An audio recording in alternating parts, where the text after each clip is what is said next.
वीरान हवेली में दाखिल होने की गलती।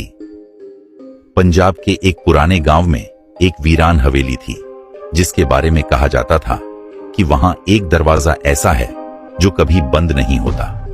जमशेद, जो एक युवा यात्री था, रात गुजारने के लिए वहां चला गया। हवेली में कदम रखते ही दरवाजा खुद ब खुद खुल गया। जैसे ही जमशेद ने कमरे में कदम रखा, झूमर झूलने लगा और दीवारों से सरगोशियां आने लगीं। वापस जाओ, जब तक वक्त है। मगर जमशेद ने उन पर ध्यान नहीं दिया। जमशेद ने तहखाने का दरवाजा खोला तो वहां पुरानी तस्वीरें पड़ी थीं।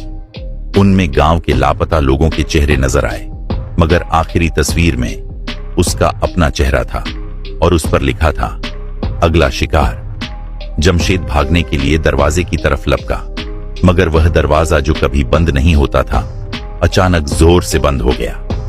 अगली सुबह गांव